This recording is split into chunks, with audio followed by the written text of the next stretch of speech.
In today's video, we're going to take a look at the SAR USA 9X 9mm pistol. That's what's coming up next here on Survival on Purpose.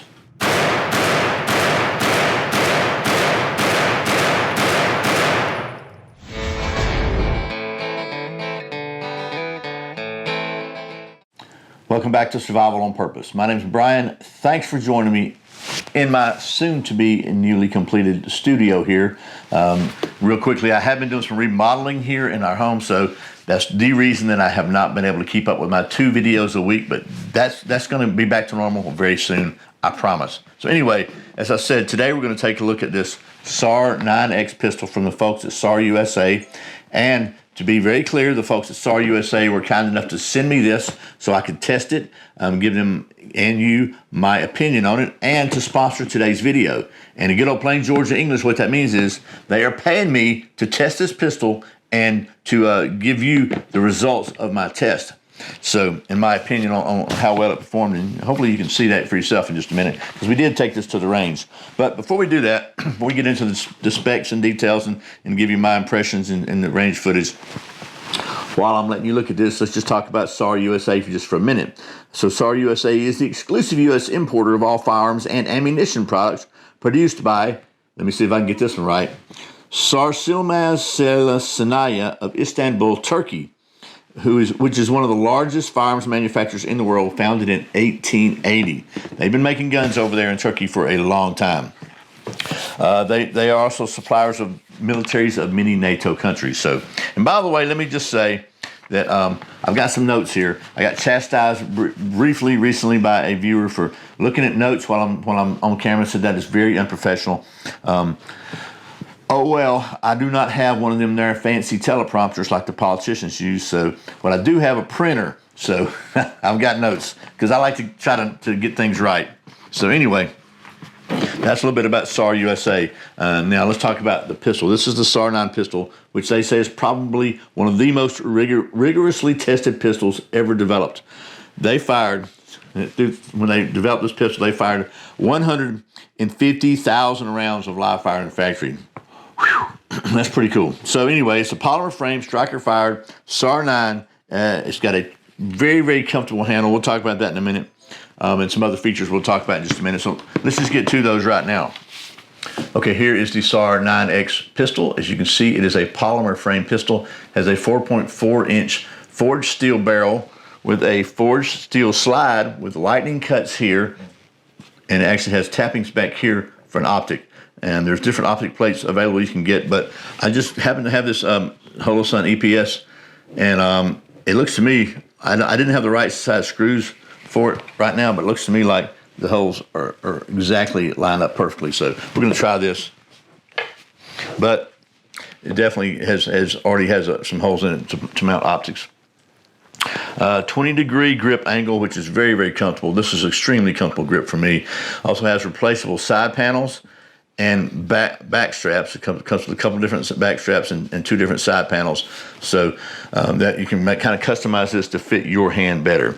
Has an ambidextrous manual safety and a striker status indicator. What that means is when you see that red on the trigger, that means the striker is cocked. And let me just show you that. Okay, so we press the trigger, and now you see the trigger doesn't pop back out and allow you to see that red part. Now, that's not a loaded chamber indicator, but I don't know how you could have a loaded chamber without it being red. Anyway, here's that. Picatinny accessory rail here. It's got serrations on front of the trigger guard. I think that's for some kind of grip that people used to try. I don't know. I don't use them. This thing has an overall length of 7.5 inches, an overall width of 1.4 inches, and the weight unloaded is 27.8 ounces, according to their literature. I actually weighed mine and got 27.5, so we're pretty close. The weight loaded was 17 rounds of 115 grain PMC full metal jacket was 34.5 ounces. So there's that. Now, as far as size goes, this thing is a little closer. Let me just give you a little look here. This is my Glock 19 that I carry every day. I haven't been carrying every day. So you can see it's a little bit shorter, and the grip is a little bit shorter as well. So this is really more in line with a Glock 17. And you can see with the Glock 17, that's the same size slide and the same size grip. But you can see the grip angle is just a little bit different. This is just a little further back. So again, I got to say, my experience was it's a very, very, very comfortable pistol to shoot. It seems to shoot flat. It's easy to manage the recoil, and this slide lightning here really does seem to help a little bit with the recoil too. Okay, let's talk about what comes in the SAR 9X package. First of all, you get this extremely obnoxious looking red case. I'm sorry. The case is decent, but the colors, I don't know why I came up with a red case, but it certainly gets your attention. So anyway, we'll open that sucker up and you can see what all's in here. So we've got this paddle back for the holster. It comes with a holster, and this is a paddle back holster, and it's got the screw in here already in it that you can mount this up and use it for a paddle. So it's easy to slip in and out. One thing about this holster is it's one with a retention lock on it, and I like the fact that this one, where you press the lock, it actually is exactly where it needs to be to keep your finger up out of the trigger guard. So then it comes with a 17-round magazine in it and a 19-round magazine, which is basically the same mag with a +2 on it. Also comes with this double mag pouch. Different panels to put on the back strap, and different sets of side panels. So basically, you got 3 different size configurations of this thing. Actually, the way it comes right out of the box is very good for me. That's the one I like. Then it comes with this little pin to change those panels, and a magazine loading aid. We'll talk about this in a minute. Not a big fan of it, to be honest with you. A little barrel brush and a cleaning rod and a SAR sticker. So honestly, the case, other than the obnoxious red color, the case is actually very, very useful. All the stuff fits in here pretty well. So anyway, that being said, let's talk about the shooting part of this thing. Okay, so let's talk about the range report. We can wrap this up. I know I've been rambling. First of all, we took this to our local indoor range, Stoddard's, and we fired 208 rounds of Remington 115 grain full metal jacket through it. Everything from slow fire to as fast as I could press the trigger and maybe stay on somewhere on target. And it did 0 malfunctions, 100% excellent performance. Everything performed flawlessly, fed good, shot good. It's really a pleasure to shoot. This grip is really, really comfortable, and the slide lightnings do seem to minimize.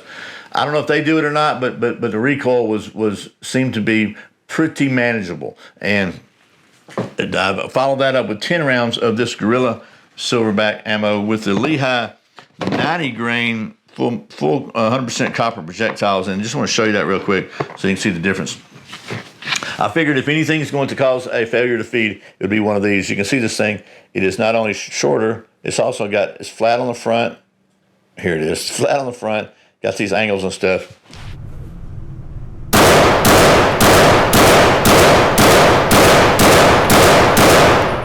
Okay, so that's kind of a range report. Now let's talk about what I really like about these pistols and a couple things I wish were different, to be honest with you. So first of all, I like that these are made by a company with a proven reputation. They are a military supplier to several different NATO countries, so that speaks well of their reputation, their quality.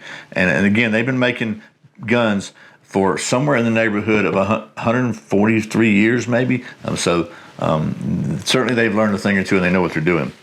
Also, I just like the performance. I mean, this thing performed excellently, zero problems, and you really shouldn't have to say I like that it didn't break. But at the same time period, during the same session, I've tested this thing. I was testing a pistol that cost 3 times what this cost, and it did not do so well. We'll just say that. That's for another video. One thing I really like, extremely like, is I like this grip. This thing is so stinking comfortable. At SHOT Show, the first time I picked one of these up earlier this year, it felt like it was made for my hand. They just didn't, man. And what's crazy is people with different size hands told me the same thing. They just got it right. These very, very slight little finger grooves here, a little bit of texture there. It's just, they did a great job, in my opinion, on the ergonomics of this. I like that it's customizable. If it doesn't fit your hand properly, you can probably make it fit perfectly. I like that it's optic ready. May need some adapter plates for different optics, but it looks to me like this Holo Sun will fit right on there. This EPS will fit right on there perfectly. I like that the takedown is very, very easy. To me, it's easier to take this down than it is my Glock. I always struggle with that for some reason. Maybe it's just me. And I like the package value. This thing, everything you saw with the holster and the 2 mags and the light and all that is somewhere around $600 online. Maybe a little less, maybe a little more at different stores. So that is, in my opinion, a very comparable, very fair price for what you're getting. This is a very high quality pistol. You can tell it's made well. The fit and finish is good on it. And something I didn't mention, but for whatever reason, as far as comfort goes, this is the same size. If you look at it externally, all the specs are the same length, same width. Everything is the same as a Glock 17. But to me, a Glock 17 just feels bigger and a little clunkier than this. This thing, I don't know, maybe it's the grip, but it actually feels like as compact as my 19, even though it's not. So I don't know how they did that, but maybe there's some Turkish magic in there. I don't know. Anyway, that's the some of the things that really stood out to me about the quality of this thing. But to be fair, and nothing's perfect, and there are a couple of things about this that I wish were different, to be honest with you. And first of all, this has nothing to do with the pistol, but this mag loader, in my opinion, is very, very bad. I don't like it. It doesn't do a good job for me. It's just, well, I'm not even gonna worry about it. It's just a mag loader. Buy yourself an Upalula, and you'll be so much happier. Something that I wish was different. I really wish this was different, and it wouldn't take much for them to change this. These sights, the rear sights, are very, very smooth. Nice little ramp there. Very, very compact. They're sleek looking. They're not going to snag on anything. But what they don't allow you to do, we're not loaded, is to rack. If you've got an injured hand, if you've done any training, one of the things you do in a lot of training classes, at least one of the things you do at Tactical Response, I highly recommend you go there and get some training if you haven't done so, but is to learn to rack that thing on your belt or something if you got an injured hand. Well, you're not going to do that with these back sights. Now, you can do it. I was able to do it with my front sights, but I don't know I don't know for sure if I got a good positive rack, and I'm not going to put a round in and try because I don't want to shoot myself. So I really wish there was some sort of a shoulder right there that you could rack this thing on in the case of an emergency. I get it. That's not your everyday thing, but I just think that'd be a great thing to have. Now, obviously, if you put a sight like this on there, you're going to be able to do that just fine. I wish it came with 3 mags, and you can buy another one for sure, but you got a magazine that goes in here, and then you got a, I'm sorry, I shouldn't do it like that. I should do it like this every time. So you got a magazine that goes in here, and then you got one spare, but you got a double mag pouch, so you have to buy another one, which you should, but I mean, that's just, I guess they could raise the price another $40 and include the mag, so they're probably trying to hit a price point. I know that's being picky. Chuck Norris can make an onion cry. But all in all, as I said, this thing performed flawlessly. It is extremely, extremely comfortable to shoot. And man, it just feels like a more compact pistol, but yet it's got up to 19 rounds, which is pretty cool. So that's the SAR USA 9X, and a big thank you to the folks at SAR again for sending me this so I could test it out and show the results to you, and for sponsoring today's video. And as always, always, always, thank you for watching Survival on Purpose. Remember, survival is not an accident. Be prepared. I'll see you next time.